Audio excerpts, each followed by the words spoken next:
بسم الله الرحمن الرحيم kusoo dhawaada mowduuc cusub dhageystu ma isku aragtay mararka qaar in faraha cagtaada mid ka mid ah ay si kadis ah u qaloocato ama u jiirayso ama u dulfoosho farta ama suulka ku dhagan taasoo keenayso xanuun ziyaada ah kadibna isku daydid inaad kala dejisid ama kala qabatid si xanuunka kaaga foqo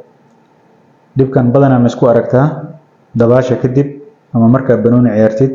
ama mararka qaar adigoon waxba sameynin haddii jawaabtu haa tahay cashirkan adigoo kugu socdaa ee ka faa'iideyso lana wadaag bulshada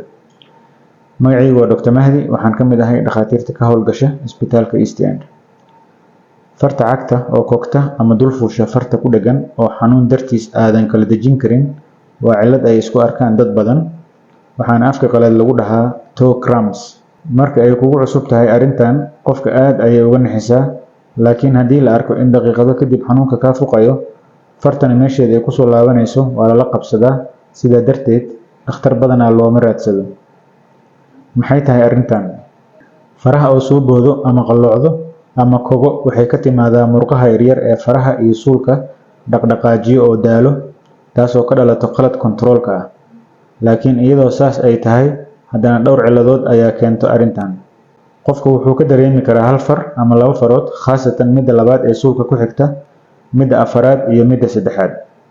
waxaana badanaa cilladan la dareemi karaa xilliyada qabowga ama markii in muddo ah gacmaha iyo lugaha biyo lagula dhex jiro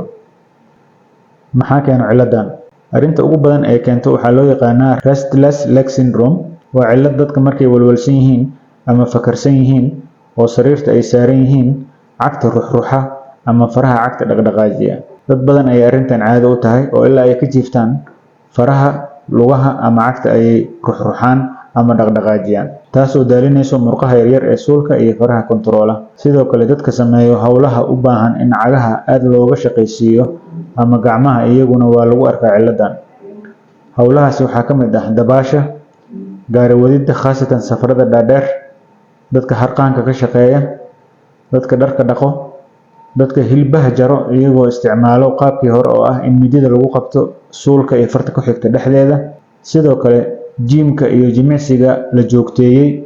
oo xad dhaafka ah haddii si kadis ah loo joojiyo iyadana waa la isku arkaa cilladan sidoo kale haddii aad cadaadis saartid neerfaha cagta sida inaad xirato kabo kugu dhagan oo kale cilladan iyadana waa la isku arkaa sidoo kale haddii macdanta calciumta ama magnesiumta ay kugu yaraato kuwaas oo murqaha ka shaqaysiiyo iyadana waa la isku arkaa cilladan sidoo kale daalka siyaadada ah wuxuu hoos u dhigaa awoodda murqaha taasoo cilladan keeni karto waana sababta badanaa lagu arko hooyooyinka uurka leh sidoo kale waxaa lala xiriiriyaa fuuqbaxa ama haddii qofka biyo cabidiisu ay aad u yar tahay cilladan waxay aad ugu badan tahay dadka dabaasha waxaana loo yaqaanaa swim cramps waxaana badanaa la isku arkaa markii biyaha laga soo baxo ugu dambeyn waxaa cilladan keeni karo qaadashada daawooyinka qaar sida daawooyinka kolestaroolka kaadibadiyayaasha qaar ka mid ah daawada xiiqda ama neefta loo qaato iyo daawooyin kale haddii cilladan ay la socoto kabuubyo ama maaso ay ku qabanayso sidii in koronto lagugu dhejiyey oo kale waxay noqon kartaa cillad neerfo ee ma ahan mid murqaha u gaar ah khaasatan haddii fitamiinada B1 B6 iyo B12 ay kugu yar yihiin sidee loo daaweeyaa marka arrintan daawada waxay ku xiran tahay in la ogaado cilladda keentay midka ay tahay kuwa kor aan ku soo xusay waxaa laga yaabaa kaniini calcium ah kaliya inaad u baahato waxaa dhici karta daawo aad qaadatid in lagaa joojiyo waxaa dhici karta xanuun neerfaha lugaha saameeyo inuu jiro sida macaanka ama sokorowga oo daawo lagaa siiyo haddii aad walwal la nooshahay oo aad caadaysato inaad faraha joogto uga shaqaysiiso marka aad sariirta tagtid waa in walwalkaas daawo lagaa siiyaa waxaaba dhici karto inaanan daawoba lagugu qorin haddii ay cilladan ahayn mid soo noqnoqota oo hal ama laba jeer uun aad isku aragtay noloshaada halkan ayaa kusoo gabagabeynaya cashirkan wixii su'aalo ah fadlan noogu reeb qaybta commentiska ee muuqaalkan waana mahadsantihiin